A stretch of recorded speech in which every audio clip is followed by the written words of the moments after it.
It's that time of the year again, and I can think of no better way to celebrate Valentine's Day than to talk about waifus. That's right, it's time to unveil my personal favorite, crème de la crème, god-tier waifus, my monster ladies, lady knights, and morally gray femme fatales. Essentially, when it comes to my taste in fictional ladies, I think I'm with Spike on this one. I love the kind of woman who can kick my ass. Kicking it off, let's start the list with my very first cartoon crush, Anja Woman. When she first digivolved into Anja Woman to avenge her fallen friend, my heart went doki doki. And in that moment, I should have realized, wow, I'm hella gay. I mean, who doesn't want a guardian angel to sweep them off their feet?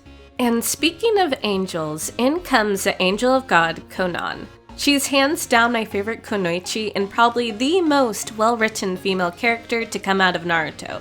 Forget the Sakura versus Hinata debate. I'm picking Conan. Despite growing up in a life of poverty, she chose to be compassionate and to make a better life. She vowed to become a pillar of hope, so you really can't find a more supportive waifu than her. Now, Naruto may be long over, but thankfully Kimetsu no Yaiba has graced us with a whole new waifu to set our hearts aflutter. She is beauty, she is grace, she'll kick you in the face. Shinobu doesn't need bronze to flex on you. She may be cute and small, but secretly, she's filled with rage, and can think of a dozen ways to poison you or cure you. I mean, who doesn't love a good surprise? Okay, I'm not gonna lie, the next one was hard for me since I'm trying to keep it down to one waifu per series for this video. And let's face it, when it comes to waifus, Fullmetal Alchemist delivers. On one hand, we have Riza Hawkeye, who is a god-tier waifu in her own right. In a chess game, she'd be a queen and she's got your back in a battle. However, if I had to choose only one, I've gotta go with Lust. Especially in the 2003 version, she's easily the most empathetic and human of the homunculi. Plus, I can't deny that she's a total babe. Yeah, I'm going to have to agree with Havoc on this one. You've always been a sucker for big boobs. I can't help it! I love them!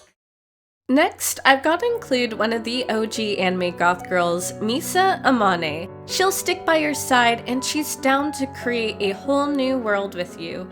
I don't think enough people appreciate Misa for how resourceful she is. She's a talented model, singer, actress, meaning she's an accomplished liar as well. She's also captivating enough that two gods of death fell in love with her. And Light's megalomaniac potato butt did not deserve her. Okay, before I get too salty here, I'm going to move on to another of my older crushes. Growing up, I couldn't decide if I wanted to be Nonno, Saki, or to date her.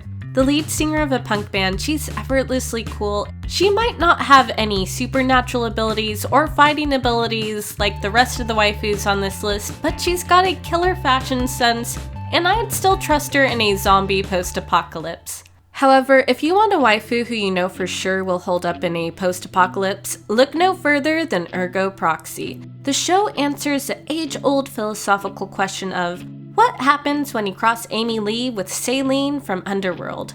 Well, you'd end up with Riel. She's a gunslinging badass who comes in a clutch during a post-apocalypse. Earth may have undergone an ecological disaster, but she stays dedicated to maintaining the goth life. And I respect that. Orgo Proxy may be a beautiful hot mess, but Riel's character is one of the more beautiful aspects of it. Of course, I couldn't make this video without properly going over the ultimate late 90s femme fatale, Faye Valentine. She's unapologetically sexy and confident, and she knows and takes what she wants. However, even though she preaches about survival of the fittest and winner takes all, she still cares deeply for those closest to her. And I love me a thief with a heart of gold. And likewise, if I'm going to talk about thieves with hearts of gold, I can't possibly forget Fujiko Meanie. She's one of the OG femme fatales in all of anime, holding the title for over 50 years. and she shows no signs of stopping. She's got beauty and brains, and I respect her hustle. She steals from the rich, but she'll still save her frenemies when they're in a pinch. All in all, she's a thief extraordinaire whose greatest crime is stealing my heart. Okay, the upcoming waifus aren't altogether human. They're my scary monster wives, and I love them for it.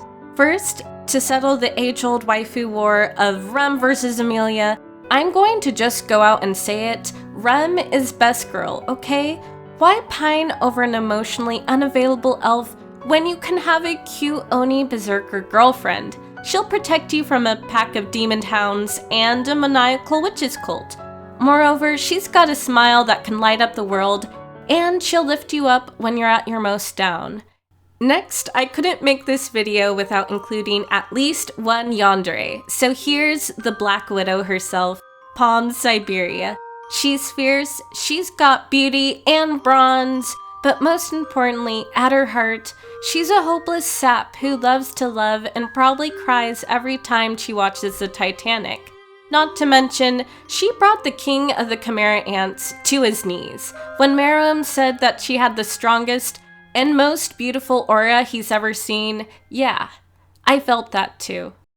Now, remember when I said I love lady knights? No, well I do. On to my next category, because there's nothing I find sexier than ladies with swords.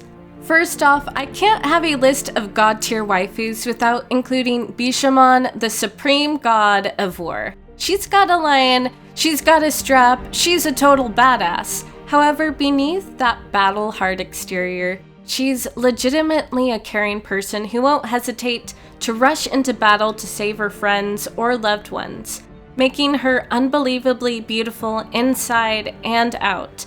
Now that's a goddess worth worshipping. Last but not least, God is a woman and her name is Teresa of the Faint Smile. She could stab me and I'd thank her. She's the ultimate tsundere and the most powerful claymore ever created. I know she's so OP that she nearly broke the series, but gosh darn it, I'm a sucker for the heartless, cold-hearted trained soldier with a soft spot for orphans trope. Alright, with that I'll conclude my list of ultimate waifus for anime that I've personally seen. If you're sad that your favorite waifu didn't make the list, there's no need to cry. Chances are, either I haven't watched the series so I don't know enough about the waifu to fully commit to marriage, they didn't quite make the cut, or they're just personally not my cup of tea. All in all, waifus come in all shapes and sizes. If you like giant waifus, there's giant waifus. There's actually a surprising number of giant waifus, which I discovered while making this video. So hey, if you like giant ladies, you're in luck. If you like small and cute waifus, there's small and cute waifus too. But for me, it mostly boils down to the deadlier, the better.